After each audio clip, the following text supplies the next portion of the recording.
I was so determined not to die in a civil war that I have nothing to do with it. Here's me and my brother were just getting on in front of the boat, and the boat started moving. My younger brother was just sitting beside me. He's sleeping, and I'm looking through the window, and I see a gunboat heading toward us. The trip before us, the day before, that were attacked, and they killed 18 people on it. I looked at him, he's sleeping, and I see the gunboat, and I said, "Oh, we're gonna go. Why do I wake him up?" For founders and professionals running services business, what is the real difference between being excellent at your craft and just being commercially effective? Between the top of the funnel and the bottom of the funnel, there's a long distance. It's a mathematical formula. So how many conversations I need to have at the top of the funnel in order for me to come out with a predictable amount of revenue at the bottom of the funnel. And I will never, ever assume that the government will come to rescue me, because when I was growing up, there was no government to rescue me. I had to rescue myself. Every individual's got two goals. The goal is to survive today, and the second goal is to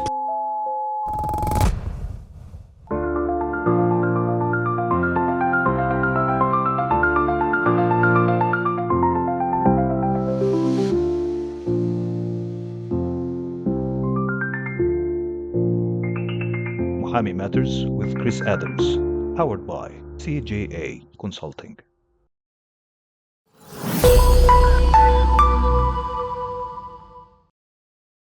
Hello, welcome to Muhami Matters, where credibility meets clarity in legal and professional services. I'm your host, as always, Chris Adams, founder of Muhami and CJA Consulting. Today's episode is for founders and professionals who run services businesses. People who are excellent at what they do, but who've learned that expertise alone doesn't guarantee predictable growth. My guest is a very interesting man, Robin Ayoub, founder of N49 Networks and a fractional CRO, who works globally with founder-led and professional services business to stabilise revenue and build repeatable growth. Robin's perspective is shaped not just by decades of commercial leadership, but by lived experience. He grew up in Beirut during the Civil War. He navigated uncertainty early in his life, and he's been carrying that resilience into how he approaches leadership, risk, and growth today. So we're going to explore what the top of the funnel problem really looks like, how founders can lead revenue without becoming salesy, and why trust and human judgment still matters even in this modern AI-driven world. Robin, I don't know if that introduction does you justice, but welcome to Muhami Matters and thanks for joining us. You're so gracious. Thank you, Chris. Thanks for having me. Tell us a bit more about yourself. It's a really interesting story, but I don't know how we can keep it to less than an hour. But Right. tell me a bit more about you, where you've come from, and how you've gotten to where you are now.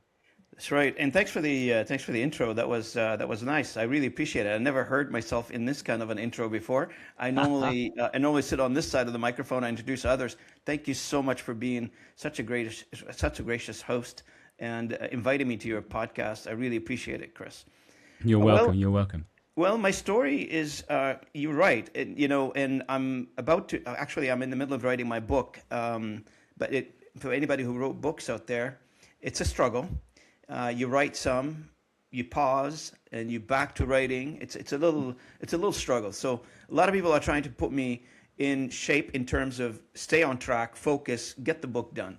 The long story short is I want to document what's still left in my memory from my upbringing, from my when I started, and all the struggles that we went through.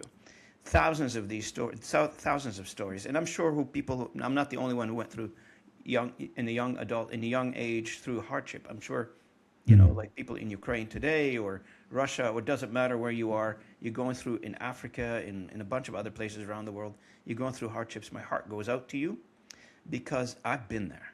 I've been there 100 times. And this is coming from a guy who grew up during the Civil War, literally in Beirut, and we had nothing to do with anything. Like we're just a family who were trying to survive.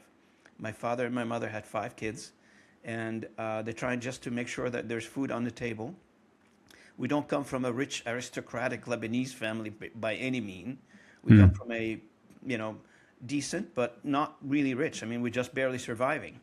And my father was an employee at the government during the Civil War. The government stopped paying salaries to anybody, so you go fend for yourself with 5 kids. So how do you do that?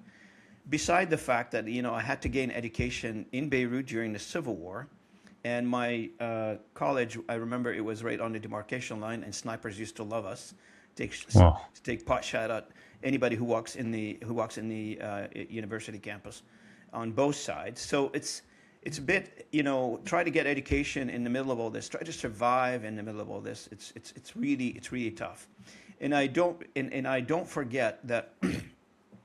We moved out of, the area of hot interactions, I guess, for how, problems. And so we went just outside to on the suburbs of the city, and war followed everywhere you went. So I remember this, me and my young brother, we decided to dig a bunker for the family. We live in a single house, and there's a little bit of a backyard. And so my brother and I said, so how do we do that? We've never done it. We're not an expert. Like I'm 16 years old. He's 8 years younger than me. He's 8, and he's saying, like, how do I help my brother? And he's 8 years old. So I said, okay, well, let's go find some friends. So I found a friend who's got a bit of a backhoe, bulldozer of some sort. We dug a hole, and you should see the look on my father's face when he came home. See a big hole in the backyard. So what are you guys doing? And we said, oh, we're building a bunker. He thought we're nuts. So, and then we started begging, boring, and stealing.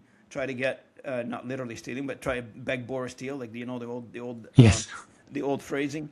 And so we built walls around it, concrete wall with reinforced with steel. And then we wanted to put a ceiling. Like, how do we put a roof on this thing? So my buddy, who's his father has the bulldozer, he said, I work in a construction site. They're decommissioning, one of those, cranes that they use for building like tall buildings. No need for it, I guess, during the war. Yeah. They use those counterweights, those blocks of concrete as a counterweight. He said, "There's many of them. You want them? I'll go get them for you." I said, "Okay." So we stacked them side by side to build the roof of the bunker. And then what we said, okay, well now the roof of the bunker is built. It's 1 meter of thickness now of concrete. Beautiful, terrific. Now what do? He said, we need to cover it. So we start covering. I didn't know any of this stuff. Now I'm remembering all this. Thinking, how in the heck did I do this? Yeah. How did you carry that concrete? So, well, with the bulldozer, we started lifting it and putting it on top. So it's with machinery. Oh, so you had the keys to the machine, right? Got it. Okay, Yeah. that makes more sense. But now you got to layer a bunch of stuff on top of it. You got to put rocks, sand, rocks. Again, you got to layer it. So if anything happened, it doesn't really impact you inside. Now we need to solve the door problem, and this is so you don't want anything direct going in. So we brought those concrete blocks, I guess, and we built a zigzag door to get into it. And apparently, now I left the country when I was like, I don't know, 19, 20 years old, and I'll tell you how I left the country. Somebody called my father. My father's still living here in Nova Scotia. He's 86 years old. I was visiting him last week. Somebody called him from back home. They said, you know that bunkers that the kids built? He said, yeah. He said, it's still around. No way. Really? Wow. So, this is only a snapshot, and I laugh about it right now. But when I was living through it, it was not a laughing matter. We stayed in that bunker, I remember, after we finished building, the entire family, for almost a year and a half. We sleep in it. It's just a tiny room underground. And we didn't want, in a single home, you can't live in a war. I mean, it would be obliterated if anything hits it. So we lived in that bunker for almost a year and a half. When you started that story, I honestly didn't think it was going to end that you actually lived in it. I thought it was going to be just, two brothers having some fun, but you actually used it and needed it. Yep. That is frightening. And were there bombings then close by? Oh, yeah, every night, Chris. It was like that period when we slept in it for a year and a half. It was like you'd feel the bombs like coming in, and you feel the shock waves going through. You feel like some dust falling from the ceiling, but that's it. We never felt anything other than that, and the bombs were raining around us, like in the area. Like it's crazy stuff. And, goodness, I've got and now, like when down the road, when I wanted to, while all this, I mean, I don't know, the Ukrainians right now probably are saying, well, we're feeling the same. because bombing during the night and during the day, people go to work, and that's how it worked, how it went in the area in the time when I lived there. And then I got a job as a teller at a bank, which is about like 15 kilometers away from the house. So I had to drive. I didn't have a car, so I used to borrow cars from somebody. And my dad finally bought me a car. I was a young kid, not even 19 years old. And I ended up working for a bank at the time, still around. It's called France Bank.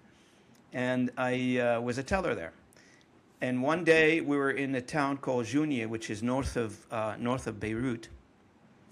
The bombing starts. So my manager came in and he said to me, make sure the customers are out, lock the door, and we're shutting it down now. I said, it's 12 o'clock. I mean, we don't really shut the bank like around 3 o'clock. We close the door or something. He said, no time for arguing. Just kick everybody out for their safety, get them to go home, and then close the door. And I did that, but we couldn't go anywhere. We had to go down to the basement to the bunker again. And rockets were start coming down, and I think one of the rockets hit the building where we are. Actually, it went from one side, came down the parking lot on the other side, and our cars are in the parking lot. So he said to me, okay, at a bit of a lull, he said to me, okay, we're gonna try to escape now. Him and I, we live in the same area. So okay, we walk into the car. We don't know if there's a car. So we go Was to there the a car? There is two cars, his car Right. and my car. So there's a few cars destroyed, but me and him, we're still okay. Right. And so we drive, and I don't know if you've been, to Vancouver, where you have like I'm Yes. just trying to just explain, you got like a city next to the water, and then the highway goes up the hill, and then you could look down and your city just below you. Beautiful scenery. I'm looking behind me on the mirror as we go through on the highway. There's nobody on the highway, by the way. It's just me and him, crazy guys. And the guy goes, he stops the car. So I stop the car, and I think, what's wrong with this guy? While I'm talking to him, I'm hearing the departure of rockets coming in. And so I said to him, so what do you want to do now? He said, no, I'm going to stay with my car. I don't know what's wrong with my car. I said, you're crazy. Come in my car. I'll take you home. Nope, I want to stay with my car. I said, I'm hearing this, and I'm whistling. The missiles are crossing over us, hitting the city. So I said, I got in the car, and I started driving. Afraid of the rockets hitting us, I guess. I started driving like a maniac. And then at certain speed, I just couldn't believe how fast that car was going. And I don't recall anything after a missile exploded just behind my car on the highway, lifted the back of the car, and lost control of it, and crashed it into a building on the side of the highway. My God. Now, the people in the building, in the bunker that were hiding, they heard the crash. One of them happened to be my friend. I don't know, a friend of the family. I don't know how he showed up there. I have no idea. He pulled me out of the window, take me to a hospital, ended up with 2 fractured ribs and cuts and bruises, which is fine. And then after I finished the treatment, I decided that's it. It got to be a better life somewhere. And I started my journey. One of the episodes my brother reminded me of the other day, he said to me, sorry, I'm being taken a bit long here. No, it's a hugely interesting story. One of the episodes after that, what happened is I didn't know where to go. Like, I have no idea. Like, I've never been to an embassy. I have no idea. Like, now all the information is available. Like, you can look it up online. You can go find the information. In mid 80s, there's none of that. I mean, what do you got to do? Call a friend? I don't know how that works. So what I did, I noticed that there is boats that come to the harbor in Beirut all the time. So what I did is I didn't tell anybody in the house. I took a little handbag of, my essentials, and I walked to the harbor. I climbed the first boat, and I asked the captain, I said, would you take me with you? Where are you going? I didn't know where he's going. He goes, we're going to Romania. I said, oh, okay. Romania's okay. So I said, would you take me with you? He said, sure. Do you know anything? I said, no, I don't know anything. So I said, so first night, we're still in the harbor. I think it was like January in the Mediterranean. It's pretty rough. In the harbor. I remember, I'd never been on a boat in my life. I remember they had a dinner. We sat down. I ate with the sailors, with the people that works on the boat. I don't know what that boat did. I don't know if it's legal or illegal. I have no clue. So I slept the night on the boat, and in the morning and at night I started waking up feeling dizzy because the boat kept on rocking. Oh, yeah. And Okay. I started throwing up. And the boys told me on the boat, he said, "Oh, if you're feeling like this right now, oh, you're gonna die in the sea, man. Just go home." So in the morning, I took my duffel bag and I walked off the boat, got a taxi, go back home. That was my Oh, first attempt wow. to leave the country. Okay, so the boat hadn't even gone anywhere, hadn't left the harbor. Nope. Oh, wow. That's it's absolutely enthralling, Robin. I don't. Yeah, I mean, I grew up in Australia. It's definitely not like that. And when you grow up so far away, you just think that's the other side of the world. It can't be mine. Now I live in Dubai. I'm not that far from Lebanon. I've quite a few Lebanese friends, and probably the most resilient people I've ever met. They just um, you know, talk about atrocities and experience they've had like it's just factual and it's just part of life. And where you occasionally see them upset, it's because something really really bad has happened. Something off the scales that those of us who've had the luckiness, I guess, the privilege never to have to experience. So kudos to you and to all the Lebanese people out there who have experienced and are still experiencing um, these horrors. So all right, so you managed to leave Lebanon eventually. I did. Uh, That Tell was us a bit another about story that. altogether. Okay. How long But did you I'm stay out. after I'm your out. harbor experience? How long did you then stay Sorry, where? in Lebanon? How long did you stay in Lebanon after your harbor experience? Oh, not long, because then I was so determined I want to leave, Yeah. and I was so determined that there must be a better life somewhere else. Mm. And I was so determined not to die in a civil war that I have nothing to do with it. So I started figuring out a way. I tried to figure out how to do it. Who do I know? There's a gentleman I'm still in contact with. He's a chairman of a big bank in Lebanon. I think now he's in the Gulf area. I don't know which. I think he's in Doha right now. I have no idea. Could be Dubai. I don't know. But once in a while, I exchange messages with him on LinkedIn. His head office, it still is. It was in Cyprus, and close relationship. That's all I knew. So I got a ticket. Me and my younger brother. He's now a little older. So I said, okay, well, let's try to figure out a way to get out of the country. So him and I, we go to some shady travel agent somewhere. Gives us 2 tickets to get on a boat to go to Cyprus. I said, okay, and I'm trying to ask around, like, what's the rule? How do you get it from one country to another? Like, what do I need to do to get to another country? Like, is there requirements for something, or just show up, or how does that work? And they said, oh, no, as long as you have some cash in your pocket, they'll normally let you in. That's the 80s again. So I said, Mm. okay, how much cash?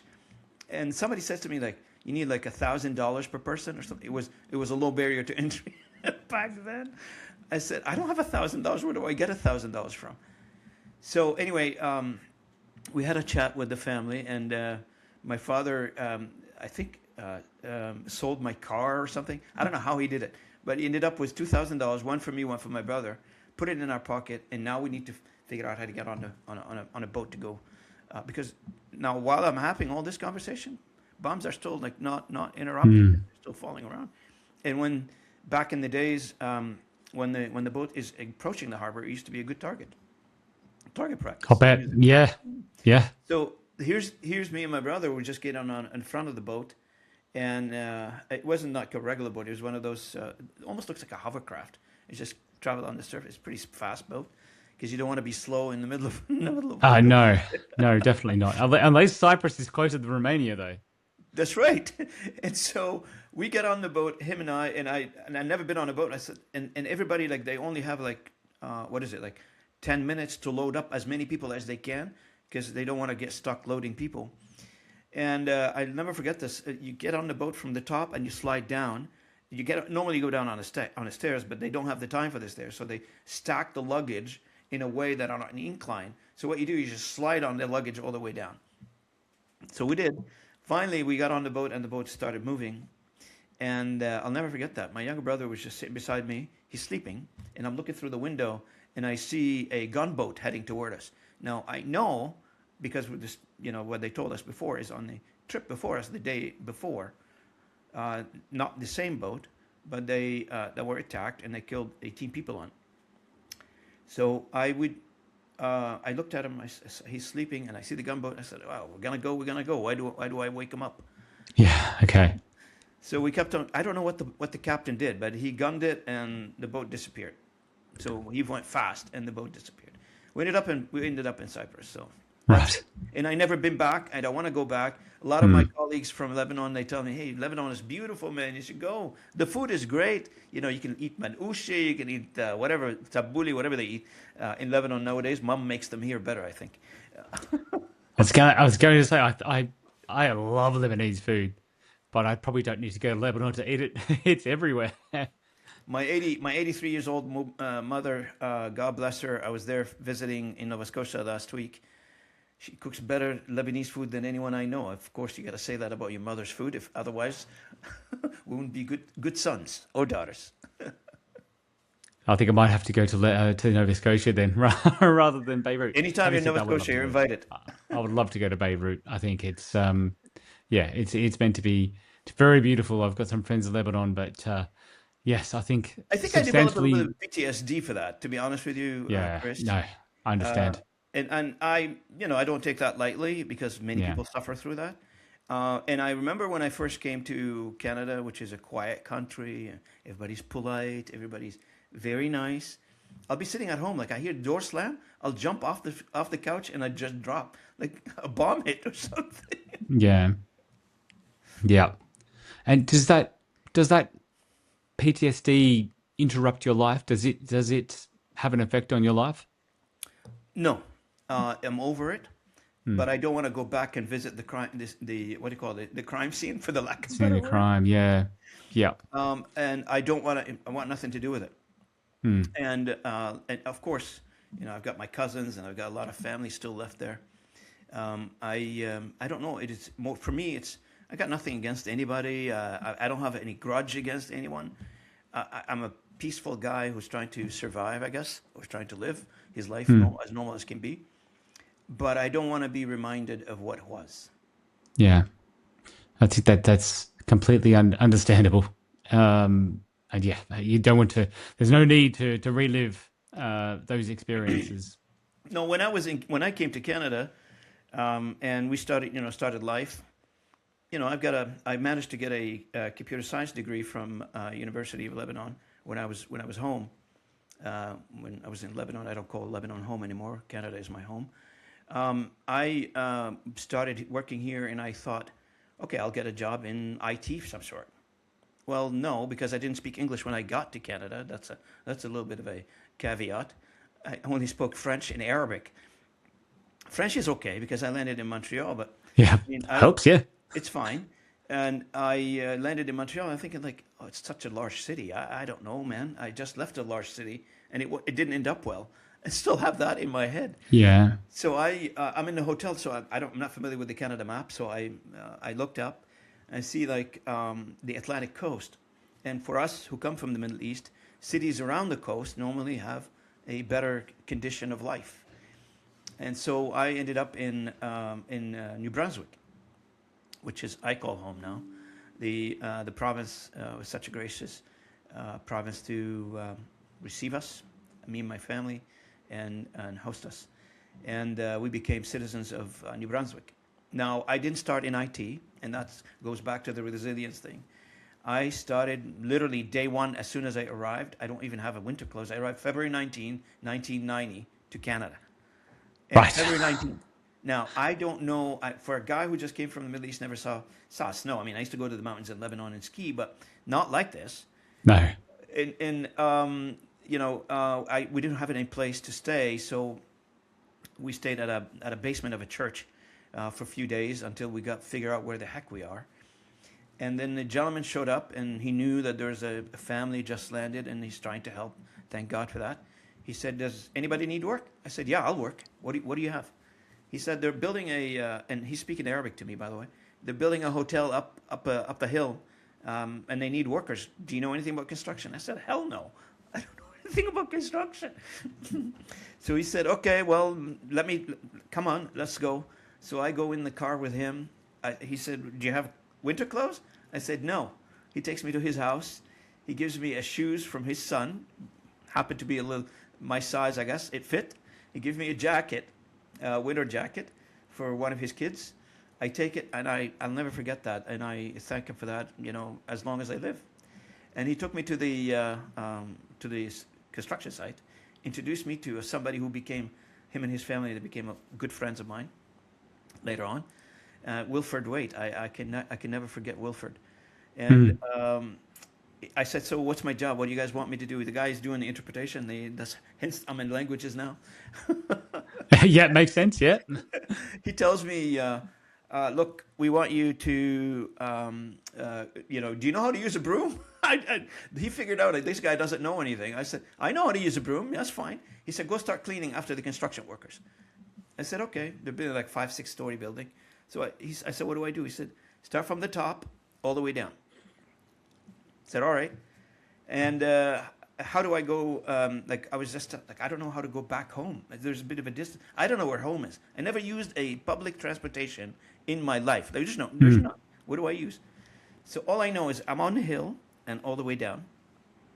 So I'll always start walking. February 19, in Fredericton, New Brunswick. I was the city. I don't know if Little chilly.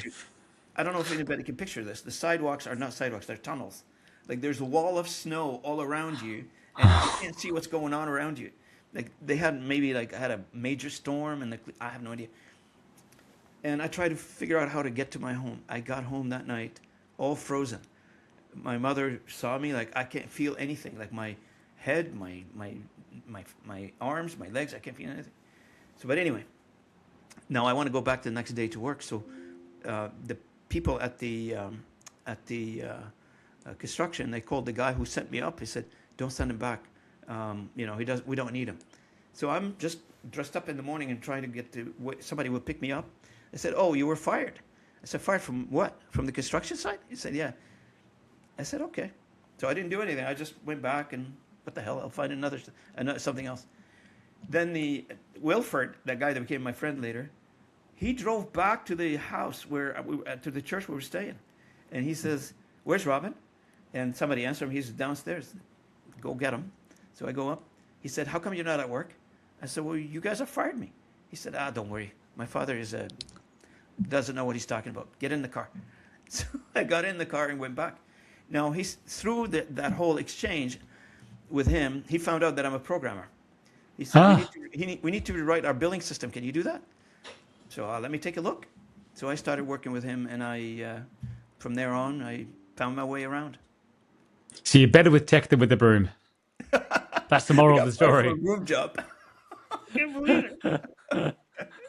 Well, there you go.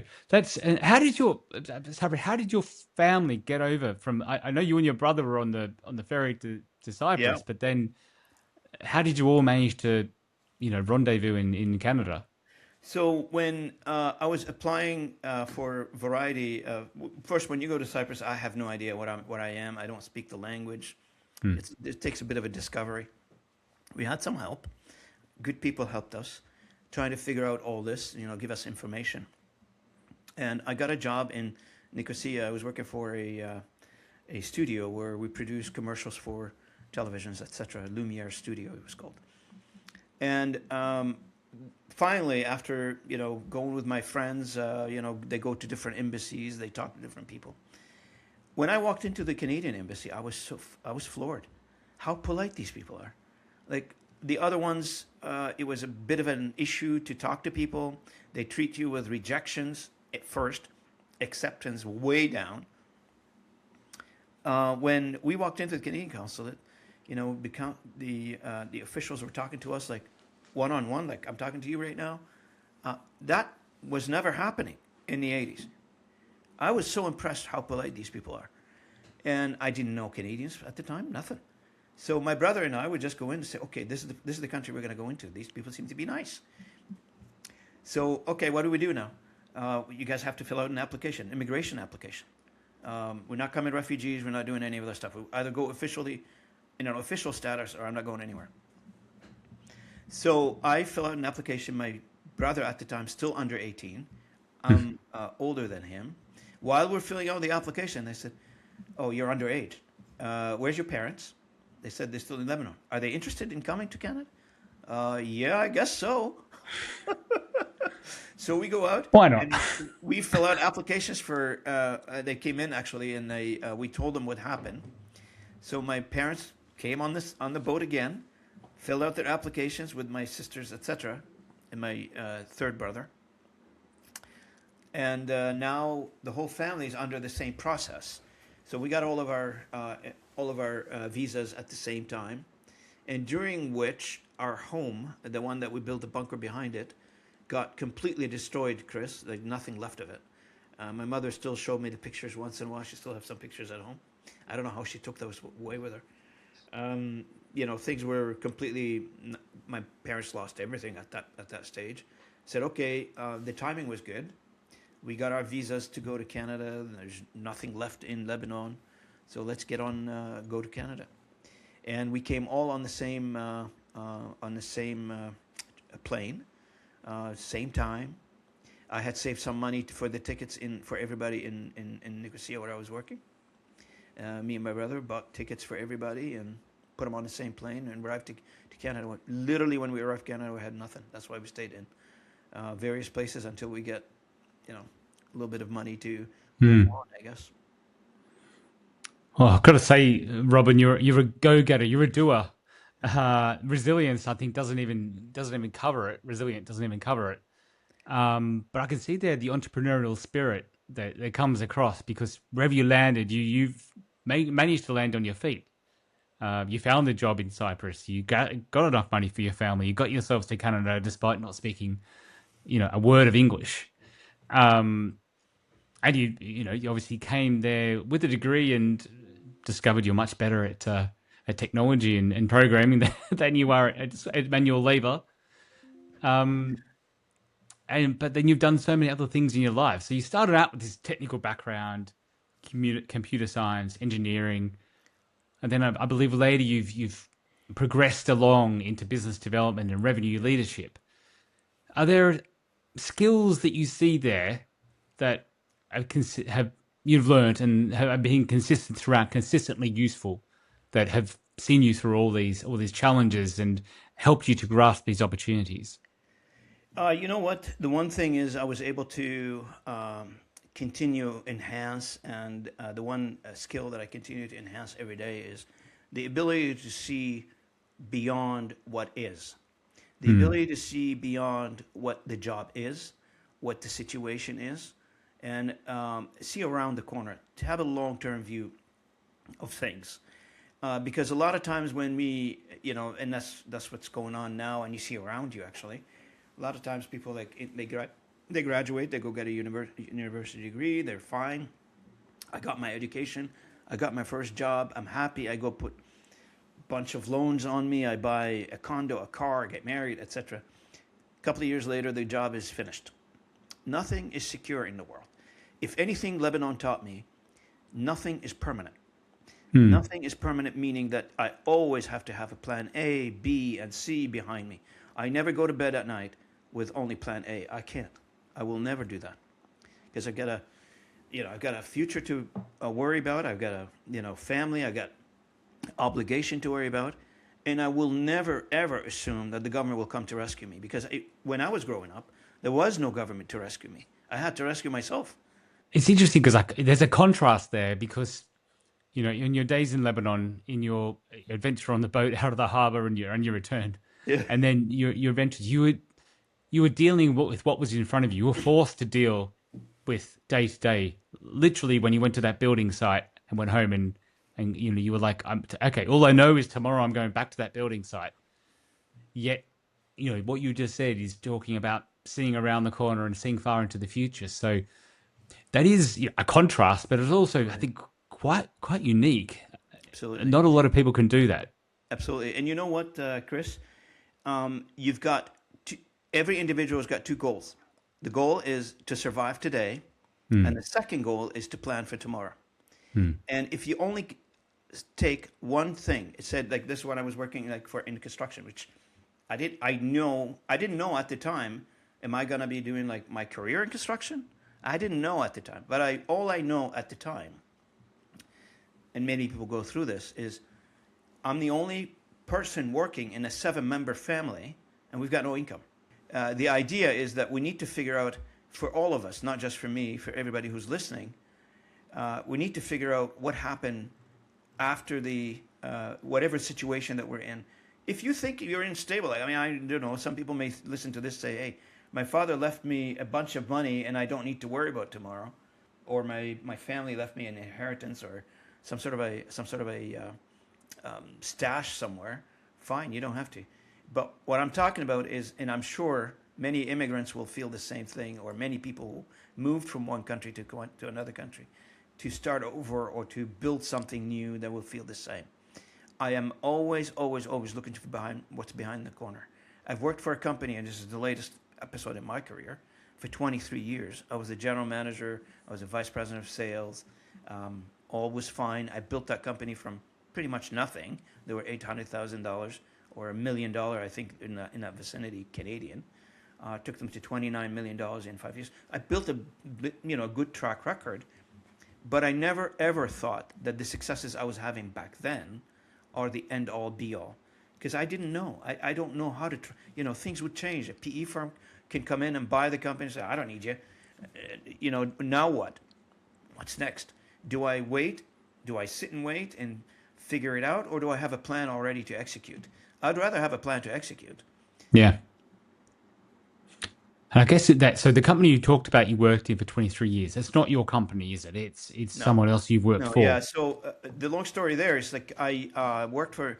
Oh, it's a pretty interesting one, actually. I was coming back when I was in the tech business. I was doing business development in the tech business and in the tech industry. So I was coming back from Washington. I think I was flying back, and there was somebody sitting beside me on the plane. He's a good friend of mine. Now he's a good friend of mine. I've known him through his. His wife used to be an HR manager at a company I worked for, so I got introduced to him. And he happened to be beside me on the plane when I was coming back from Washington. He said, look, through the conversation, 2-hour flight, talking to the gentleman, he said, I'm running a company. It's called Lexitech International. And that company is, now we have a new business plan. We need to grow it. I'm not sure my business development team is doing what they're supposed to do. Can you come and help me out in figuring out how to grow this company? I said, 100%. I know. I was in the tech business. They were in the translation business. Talk about taking risks. I have no idea what translation business is. I know, like, I speak a couple of languages at the time. You want something translated, you just write it in a different language. That's it. Yeah, absolutely. So I show up to work. I said, okay, so what's the plan? He said, we need to go to $20 million. I said, how much time do I have?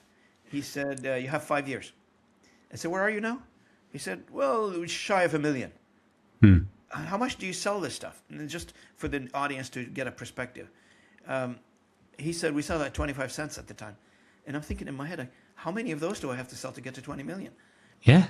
It's a pretty long, pretty large one. So anyway, what I got attracted to the industry, it was like the interconnectivity of the global commerce. Everybody needs to communicate in a same language. Everybody needs to talk the same language. So it got me excited about it. There must be an opportunity here. So I started doing my poking around, and I started doing what I'm supposed to do in that situation. And that company grew in my leadership for business development from what they were, which less shy than $1 million, in 4 years to $29 million. And then I was instrumental in selling the company over to a company in Switzerland. I was, part of the management team that was working on this one. To CLS Communication. That's the company called. Both companies don't exist anymore. So you may, if you Google them, you may find something about them, but they don't exist anymore. And I was asked to stay on board in the first transaction, so I did. And again, business development capacity. And then later on, a bigger company came and bought CLS Communication. It's called Linebridge, which I left in October. September, I think.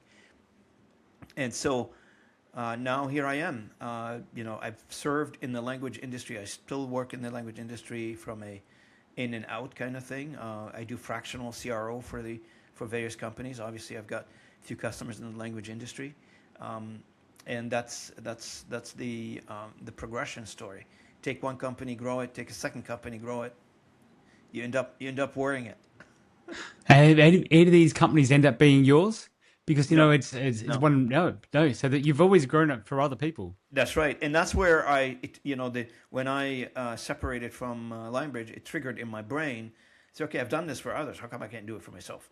Yeah. So this is when I launched N49 Networks, and N49 Networks is a fractional CRO company and media company at the same time. And for that is I always wondered what would be like to and remember, like, a lot of people who has the luxury to go to college and incubate ideas. I did not have that. You go to college in North America or anywhere in the world, and you create an idea, get funding for it. People support you. You have a network around you. When you're trying to fend for your life at that age, it's pretty hard to mimic that behavior when you come to another country. Survival becomes your instinct. And do you think that survival instinct has seen you well in your career, seen you through life? 100%, 100%. Yeah, I never forget that. I had a CEO visiting the country here. I took him in my car, and he was never met the guy. He was just trying to get to know me. I told him the story. I was being chased. I was in college, leaving the college, and my car was coming out of the parking lot, and the area where the car comes out, it's visible to the snipers. So what they do is they put the residents in the area. They hang blankets in the air through wires to make sure that the snipers don't see them on the outside. But they shot at them so many times, they look like cheese. With trees, yes. They're all full of holes. And when they get a glimpse at night of a car going by, they start shooting at it. And he said, and I was telling him the story. He said, "You went to college like this?" I said, "Yes." Oh yeah, I mean that'd be a distraction. I think when you're trying to learn, that must be a bit of a distraction. I can imagine. A little bit, yes.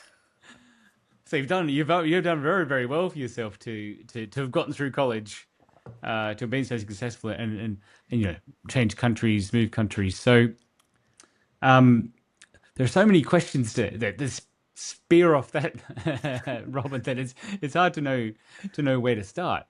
But I guess looking back at what you've done, what's one moment that's in your career where you've really backed yourself without having the perfect plan and it's really paid off for you? When I started working, and that was an inflection point in my career, to be honest with you. And I started working in IT, like seriously work in IT. And my career trajectory took me through a bunch of things. So the immediate job I got, it was at an insurance company called Blue Cross.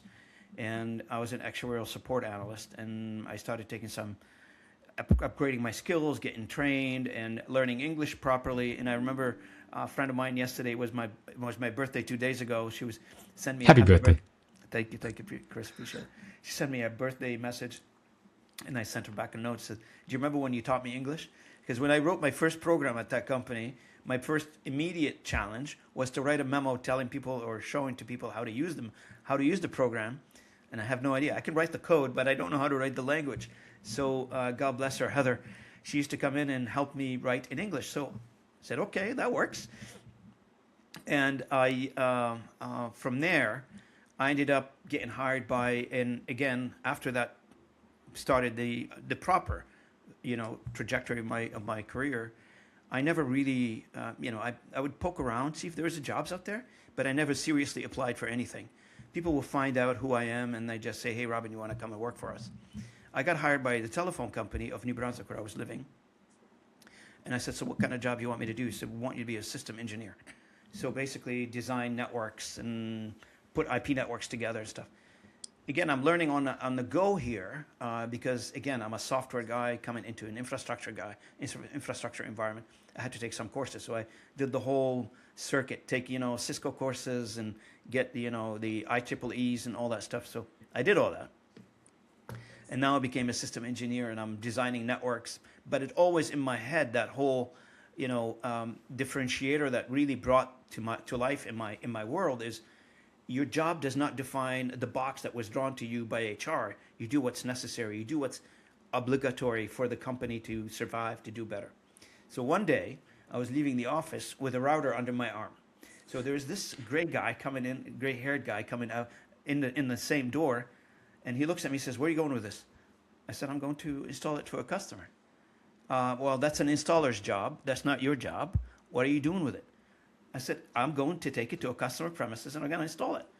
And I can't find an installer, and the customer needs it now. He said, "Why don't you let the customer wait till Monday?" I said, "No, no possible.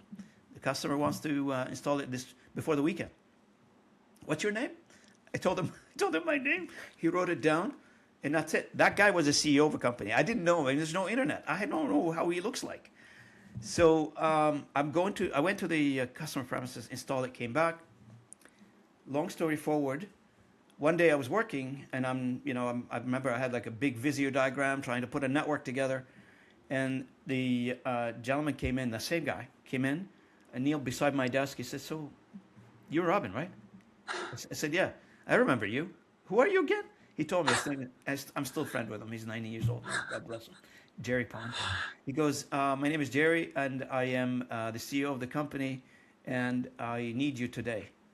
I said, "What do you need me for?" He said, "Today you got to be the sales manager." I said, "I don't do that. I tell the salespeople what to say. Like, I design the system, they go sell it." He said, "No. Today we need you to be a sales manager. The current sales manager is sick, not feeling well. You're doing the presentation." So I go in. I know the customer is a pretty large customer. I can't believe he trusted me with that. It's like a multi-million-dollar deal. So I go into the boardroom. I'm this engineer trying to pretend to be a sales manager. But you know your stuff. But I know you know the the tech system. stuff. I know the system. So I was doing Inside the out. presentation, and halfway, not even finished, one of the customer stakeholders piped up and says, "How do we buy this?" He's asking me a question. I took a blank contract out of my briefcase, put it in front of him, gave him a pen. I said, "Sign here." And he signed, and I didn't have to finish my presentation. After this, Jerry took me out. He says, "From here on, you're in sales. I don't want you doing anything with engineering. I need you in sales. This is where you do better, and you make a little bit of money." I said, "So okay, so what do I do now?" He said, "First order of business, I'm going to teach you how to drink beer." I said, "Okay, let's go try to drink beer then." Why not? Why not? And that's how I got into business development. That was the inflection point, I think, that remade me of who I am. I was a tech guy down to business development. Yeah. So this actually is quite relevant, I guess, to where I was going to move to next. Well, you've mentioned business development, so I'd be interested in finding out how you define business development firstly, but also in that presentation where you were an engineer, you're a tech guy, you've done the Visio diagrams, and then you've basically sold the product. How did you manage that? Were you talking techie to them, or were you actually talking commercial to what the solutions to their problems? What got you over the line so easily? I think they read through the authenticity of my language, of the way I was presenting, and this is something that I keep focusing on today. Even you have to be authentic. And people read through the fluff, if you will, and what they saw is a tech guy, not a sales guy. I'm not selling aluminum siding. I actually have the customer interest in heart, and it shows. If the customer is asking me a question and I don't have an answer for it, or the product doesn't deliver what they're asking for, I'm going to say honestly and openly, "That's not for you. I know somebody you can buy it from. That's not for you." And I don't shy of saying that. Where we are right now, and that's brings us back to today's world. Everybody is hungry for business, for revenue. They want to do better. They want to, get that hockey stick going in their graphs, which is fine, and that's all admirable. But you can't sacrifice your authenticity. People read through that. That's a short-term gain. That's not a long-term reputation building. When I talk about business development, I'm not talking about straight-up sale. Straight-up sale, anybody can do that. business development is about trust, building connectivity and relationships with many, audience around the world. And those individuals become your allies, becomes your confidants. You can call them up and you can say, hey, I've got opportunity or I've got a problem I need to help to solve. Those are the people you're going to be relying on. Sales, it's about how many calls you make, who picks up the phone and answer you, nobody nowadays, or who answers your email or answers your social posts. That's not what business development is. This is at a higher level degree of work. I do in my work, business development is about lobbying, not lobbying by the sense of lobbying, but work with government, work with officials, try to understand how the policies help economy and how the economy drives business to your business. You got to be involved in the entire circuit, if you will, of the chain of what's going on there. So you see me, for instance, modifying my behavior or working with, a tech guy, an engineer. At the same time, the next call could be with a deputy minister talking about completely different thing. You got to be able to fluidly move between those conversations. And, for people to say, oh, I only sell at C-level. Okay, I admire that. But you need that Swiss Army knife personality that allows you to move between conversations effortlessly. And so do you think that is a personality thing, or is that something that can be learned? Oh, it definitely can be learned, but you have to have some sort of a seed in the personality. Like when when we look, to hire people in BD capacity, we look for certain traits, and we do a lot of analysis on that before we try to hire somebody. And it has to fit I don't want to call it the DNA, but whatever it is, whatever makes that individual, the soul of that individual needs to fit, because it's like putting a round peg in a square hole. Basically, if it doesn't fit, how many times I've heard that, you've heard it too. Somebody would be in operation, for instance, and somebody would say, "Oh, you look like you're an outgoing person. Why don't you go to sales?" And that's when things fail, because Yes.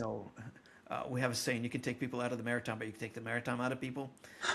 It's the same idea. It's the same idea. It's either in you or it is not in you. You can't fake it. So that is very interesting, though, because the reason I ask those questions is because a lot of the people listening to Muhami Matters are professionals in professional services.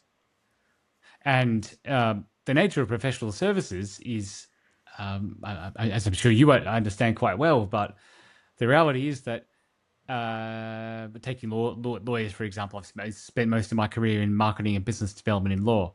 And it's quite a hard concept to explain to people who haven't been in professional services that essentially, when I say business development, I'm not the salesperson. The partner in the law firm is the salesperson. The senior lawyer who's dealing with the clients and trying to bring the business is the salesperson. Just like a doctor, you might have the best salesperson working for that medical company, but it's the doctor at the end who the patient goes to see. It's the doctor who has to have that Swiss Army knife of not just technical knowledge, but that ability to understand why the patient's there, and in a lawyer's case, the commercial realities of that potential client's business in order to succeed. And so it is the role of the business development and marketing team to support these senior leaders as much as we can. And 100%. We do have to teach them as much as we can that you can do it. You have to get out there. And you have to do your best. If it's not in you, well, you have to learn it. You can't hide the whole time. It makes your job a little harder, though, Chris. Yes. If you want to take that approach of saying, you know what, I'm the sales guy, you're in operation, you feel free to do whatever you want to do with these customers. It doesn't work. Yes. And one of the biggest questions I ask people when they tell me, hey, I want to grow my company, or I want to do better in my revenue, or I want to sustain my revenue. Is everybody on board with that question, or is it just your wishes? Because let's say you are in your case, you're like a law firm of 20 people or 50 people, lawyers, I don't know, legal assistants, a bunch of other staff. Fine.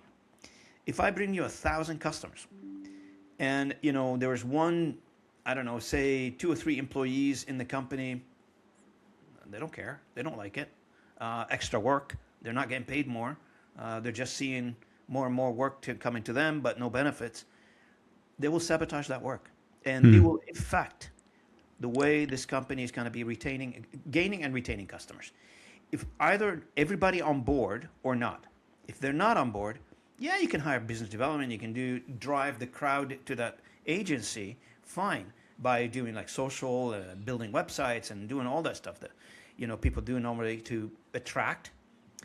But if you're attracting, not retaining, just a flash in the pan. It doesn't mean Absolutely. anything. Yes.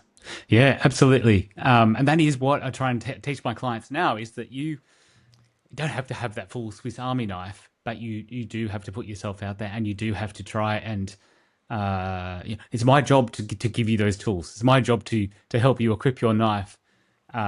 And it's about the strategy at the beginning. You have to have a good strategy, know who you want to talk to, how you need to talk to them, the best channels, and then you can do it. You can do it. You don't have to be the best salesperson. You just have to surround yourself with the tools and the people who can supplement what your strengths are. Over the years, though, Chris, it's proven to be fact that you've got owners who come from an operational background, and all owners come from an operational background, with the exception of a small percentage. Whatever that operational background, whatever your profession is, a doctor, a lawyer, that's operational. Yes. And business development is a completely different breed, right? So I mentored a lot of these individuals, and I did them for free because I was part of a larger company. I was getting paid by a larger company. Now I'm trying to monetize that. I hope it works. Where I talk to these individuals, and you almost talking to them not in a classroom settings, but one-on-one settings. It's almost like you're trying to break down the nonsense, if you will, and the belief system that they currently have, and how they view the market, how they view the customer, how they view versus build and they come scenario, right? So I have an office. How come they don't show up?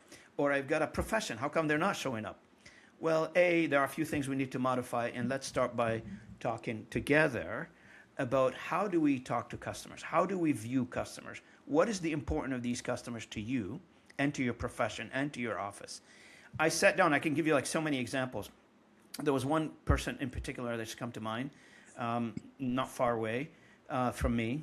And that individual, when I met him 12 years ago, I can't remember how many years ago, I met him by accident at a conference. He said hello to me. He said, I like what you do. Can we talk? We started having Starbucks coffee quite often.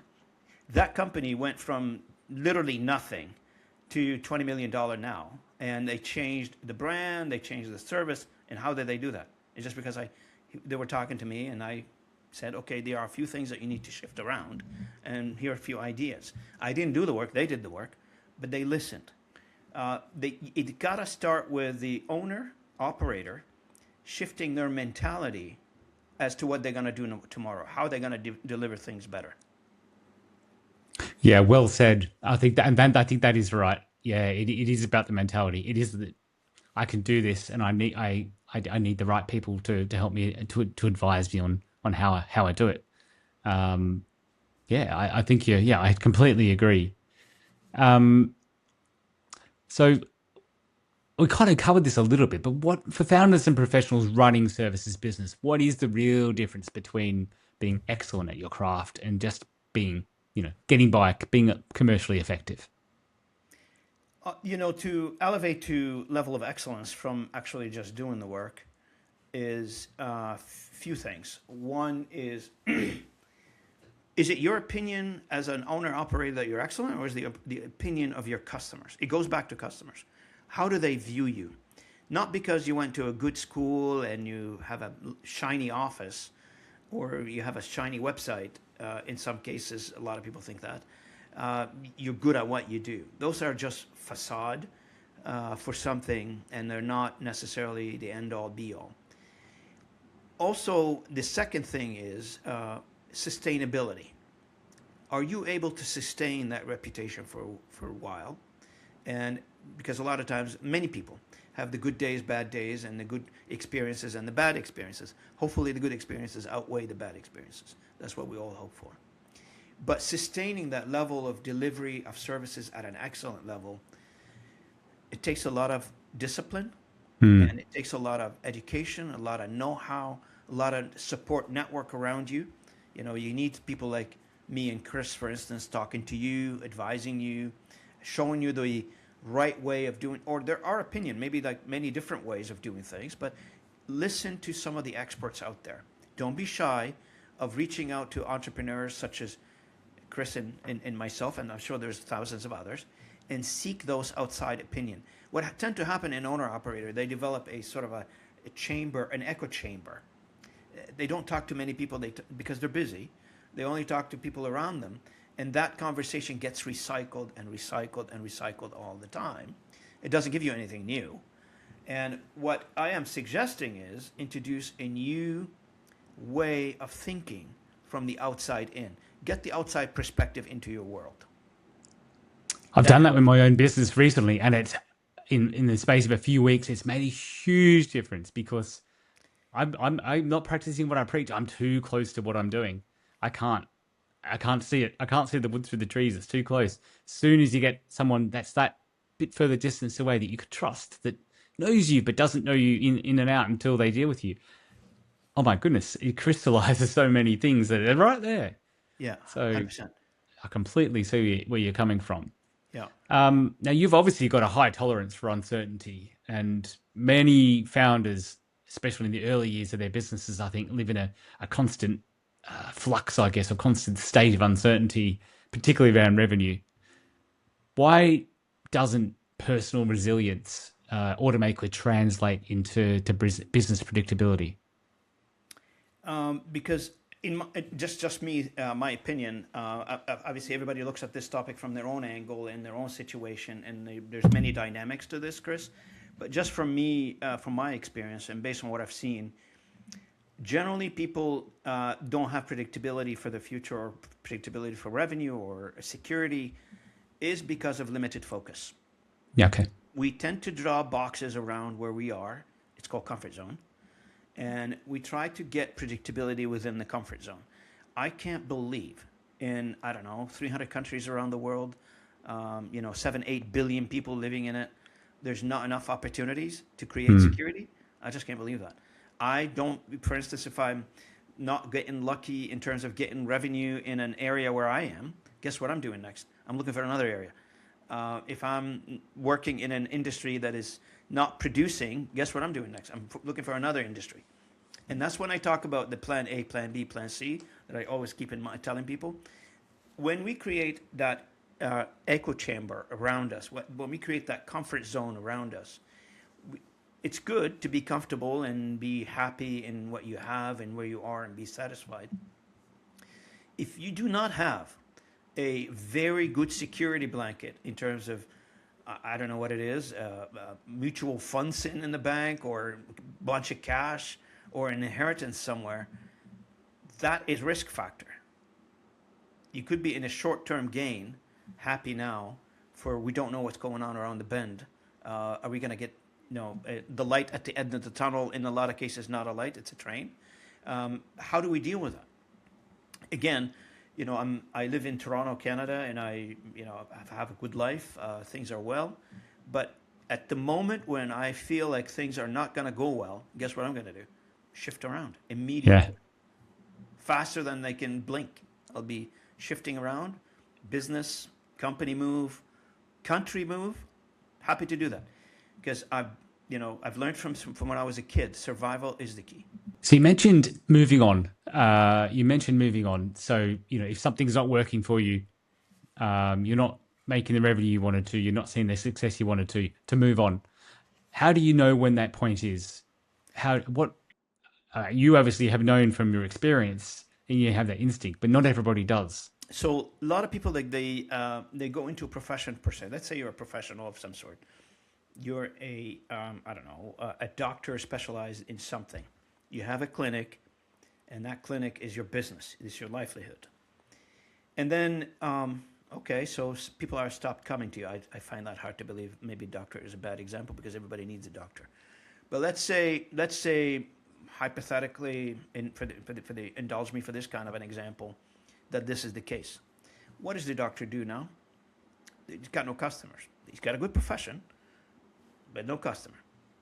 Similar to a translator, similar to a writer, similar to a marketer, similar to anybody. What do you do now? Do you fold your arms and say, okay, sorry, I just couldn't do anything else. I don't have any customer. I tried. Nobody's coming. No. This is when we start looking outside the box. Outside the box meaning, have you tried to diversify your services? Have you tried to partner with other professionals to bring you on board in some sort of a community where you can collaborate with others, where you can bring other opportunities to you? Maybe this particular service that you're offering is not in demand anymore. Is that like the end of the world? No. You know the basics of doing business. So, okay, let's offer another service. Maybe look around, see what other services people are asking for. And I don't know, maybe we live in an era where everything comes to an expiry pretty quickly. You know, you get into something, and then all of a sudden, that something that you got into, whatever the business is, it's not sexy anymore. It's not in demand anymore. So what do? Fold the chair and off the beach kind of thing? No, it doesn't work that way. You got to figure out what is next. What is the next service that you are going to offer? Not just where the next customer is coming from. Diversify your business. Try to figure out partnerships, other services, offer other things. Innovate. That's another one that people keep missing. Innovate. Create something. Try to create something that is connected to your profession, that draw people in. Where people they get stuck is, I built a process and I'm inside the process. Again, happy. And I love my operational team. That's all beautiful, wonderful people. You cannot live inside the process that you created. That nice, cushy process that you've used all the time may not be survivable down the road. Yeah. It has to move on, doesn't it? It has right. to grow, adapt. Yep. So motivation, I think, is how I'd sum up some of the things you just spoke about. You have to remain motivated. And maybe that is the inflection point where you find you're not motivated with what you're doing at the moment. That might be the point of like, okay, I need to change. If I'm not motivated, if I'm not enjoying what I'm doing, especially as a business owner or an entrepreneur, or, you know, I think it is making that diversification, getting that motivation again, or surrounding yourself with people who can help you to find that motivation. And you're right, that's where the collaborations come in, because that's when I get most excited, when I have a conversation with someone who I realize how good they are at something I'm not necessarily good at, or what great ideas they have. And that motivation, I think helps you grow and helps you to find things. Never being satisfied, I guess, is something, never settling. Now, when we first spoke, you talked about everyone saying they've got a top of the funnel problem. What does that mean, and what does it look like in reality, especially in professional services? Yeah, look, everybody is looking for a customer, right? So, and that immediate customer, where they're coming from, that's where I call it the top of the funnel. Do you have enough leads? Do you have enough conversation that are happening at the top end of the funnel? Like, if you imagine the sales process as a large funnel, at the top is when the conversation starts with somebody, and the bottom is when you actually get a purchase order. So between the top of the funnel and the bottom of the funnel is a long distance, obviously. And it's a mathematical process, meaning it's a mathematical formula. So how many conversations I need to have at the top of the funnel in order for me to come out with a predictable amount, we go back to predictable amount of revenue at the bottom of the funnel. So if I'm looking for 2 opportunities at the end of the funnel valued at $1,000 each, and I know my closing rate is 1%, I need 200 conversations at the top of the funnel. That's how the top of the funnel is realistically complex. Normally, and that's a fluke, and that happens once in a while, where you get a conversation at the top of the funnel, like you never met anybody, you meet them at an airport or somewhere, say, hey, I need your services, send me a purchase, I'll send you a purchase order on Monday. Yeah, it could happen, and so I could win the lottery too. It doesn't happen that often, and I shouldn't build a business on it. What I should be building a business on is, I know there is a close rate that I need to be aware about, and the close rate is whatever that close rate for each company is different. Some of them are 10%, some of them are, and if somebody comes in and says to me, oh, I have a close rate of 100%, you're lying. And here's what I'm saying that, why I'm saying that. Because you're not considering what a close rate is.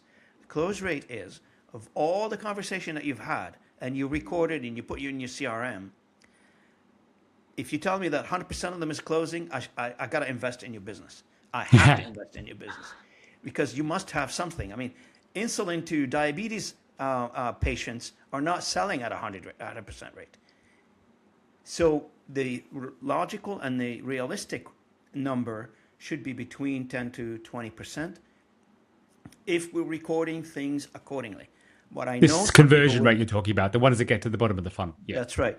So, but what I know some people do, they don't record it in the CRM, man. What they do is they wait for it to close and then they put it in the CRM, and now they have a 100% close. Well, it doesn't work that way. So No. again, top of the funnel. How do you build the top of the funnel? I mean, you are in that business. How do you build the top of the funnel? How do you draw the crowd in to start having conversations? And that requires quite a system to do that. You need lead generation. You need the tools that you have in place. You need to have the tools in place. You need to have a website. You need to have social media plan. You need to have a podcast, let's say. You need every tool available at your disposal, which there's many of them today. You need to have those in place to be known, be recognized, be out there, to start having those conversations. Top of the funnel is very important. Yeah. And it sounds like you need to have the data, I guess, from the bottom of the funnel to a degree in order to know what that ratio is for the top of the funnel. So for a fairly new business, I guess that's quite hard. You don't have that data. So I guess the best advice would be just to get through that initial phase with reasonable expectations and try it out. So at an initial phase, that's what I tell people. Like you're just starting, or whatever your practice is, whatever your business model is, you need to have everybody selling. Yeah. So that would be from the idea owner, which is the CEO, the founder, all the people around them, the staff in the office, whoever is implicated. This is not a one-man job now. Everybody's in sale. The receptionist who answers the phone, she better be he or she better be on board in selling, because that first interaction with the lead could make or break the deal. In a lot of cases, people underestimate that. How quickly did we answer the lead? How quickly did we behave and respond to somebody? Did we jump on the opportunity, or did we just, I'll get to him, no problem. 2 weeks down the road, the customer's still waiting, or the potential customer's still waiting. So what kind of message would that send? Just think of that. I remember one time I was closing a deal I was just getting into a deal, and somebody called me.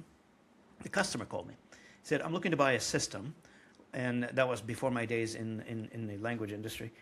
How fast when can I see you? Actually, he didn't use the word fast, but he says, when can I see you? I said, where are you? What's your location? He told me. I knew his location. It's like 20 kilometers from me. I said, give me 30 minutes. I'll be there. He said, what? 30 minutes? He was shocked. Now, I was selling a specialized equipment in telecom, so it's pretty complex stuff. You actually need an appointment. You need a month booking. People need to take you to the lab, all that stuff, and to demonstrate the equipment. So what I did is I dragged the equipment. I had it like boxed into a box, into a carry-on case, basically. I dragged the equipment and they put it in the car. I knew what he wants to buy because he described the system briefly on the phone with me. And I drove over 20, 30 minutes. I was there. He didn't even go to the office. I met him in the cafeteria at the lower lobby. And I pulled the equipment. I demonstrated the equipment. And he started describing the system for me. When he was talking, I was taking notes of what he wants. When I got back to the office, when I was back then at meeting with him, I had initially written a quoting system. Quoting systems are available now, but I'd written my own, and I was taking notes and putting all the data in the quoting system, and I burnt it burnt it on a CD and gave it to him. Here's your quote, $3 million US. And I drove back to my office. When I drove back to my office, as soon as I arrived, there's a purchase order on the fax machine for the same amount. Amazing. Now, when I was asking later on, like, why? I mean, this never happens. It's a lucky shot. I'm not saying it's the norm. It's not the norm. Right. But when I was asking, I always like to learn. Why did you do that? Like, what was the driver? What pushed you to give me the order like right away? He said, Robin, I'm not kidding you. Your competition came in here. They didn't even come here. They talked to me on the phone. They gave me an appointment to go see them in the lab about a month down the road. I need to spend the budget now. And I called you, you showed up, told me what I need to hear, gave me the quote right away. Here's your purchase order. there is something to be said about being responsive to customer. It doesn't matter if you're a PhD, doctor, specialized in a very rare thing, you're still serving others. And that service that you're getting paid for, entitle the customer for a faster turnaround, for prompt service and assistance. This is where people miss. Oh, put them in the queue. We'll answer them down the road kind of thing. It doesn't work that way. Not today. See, a couple of questions stem out of that. Observation first. I think the reason, one of the reasons he bought from you was obviously your responsiveness. But I think you knew what he wanted. You'd listened to him and you knew what he wanted. And you understood your customer. And that's what a lot of us are guilty of not doing. Even some of the ones I work with, I always say, let's work with the ideal client profile first, as strategic or silly as it might sound, it might be just a giveaway phrase, but you need to know who your ideal customer is, because and then you need to understand them, and then you'll be fine. You'll generally be fine, because if you are, jumping in the car and going to him, because you know what he wants. You know that he wants to see the system. You know he doesn't want to waste a month. You've listened. So I think that is, it's not a secret, but that is definitely goes a long way That's right. to the That's success you had there. Why do you think then that the customers, that companies make their clients or potential clients wait so long sometimes? There's people who think because they're busy, they send a positive signal out there. Busyness meaning I'm in demand. Yeah. You deserve to wait because I'm in demand. There's other customers ahead of you. Although in a lot of cases, maybe true, maybe not. I have no idea. I'm not saying they're lying, but for the customer who's on the other side, you got to put yourself in their shoes. Nobody puts themselves in the customer's shoes. Right. Nobody see it from the eyes of the customer. And I don't like that, to be honest. You got to see it from the eyes of the customer. If you are in business and you're not seeing it from where the customer is standing, it is absolutely not good. People will see through that, and I don't think you're going to be happy with it. If you have a customer coming to you and they're asking for a service, it's because they need the service. If you're not willing to support them right away, guess what they're going to do? They're going to move around. They're going to go to somebody else. Most of us nowadays, whatever you're trying to buy, domestically, for your own personal use, or as a business, you make 3 calls. Whoever answers you the fast, whoever behaves with you promptly the best, then you end up buying from them. 100% you end up buying from them. Even though sometimes it's a little more expensive than the other ones. Because time is money. It's quite interesting. You made me feel a bit guilty, because I did get an email from a potential client this afternoon that I haven't responded to, because I'm not sure what to offer him. I'm not sure if he's the right client for me. I'm not sure if I can give him what he needs. So I've procrastinated on it, because I'm thinking, how am I going to respond to this? Yes, I think I can help him, but maybe it's not the right situation right now. Maybe I'm not the right person. So one thing is, I just want to make sure I leave here. I know we're coming to the end of the call. I just want to leave with the people. Every conversation is a potential sales for you. Not necessarily now, but down the road. And I always believe in the boomerang effect, meaning if you put a positive conversation, even though in the customer you're not going to be able to help them, if you put something positive with that customer, if they leave that conversation with something positive in their mind, you are going to be referred to. Somebody's going to come in and say, I had a good conversation. They were not able to help me, but they're good people. People wants to buy from good people. How do you do that? How do you present that? Is by those positive conversation. Yeah. So trust. I guess you're right. In services business, trust is the product. And so how do you think founders build that trust before the first call? I mean, you kind of just said it then, I guess, but it's not easy.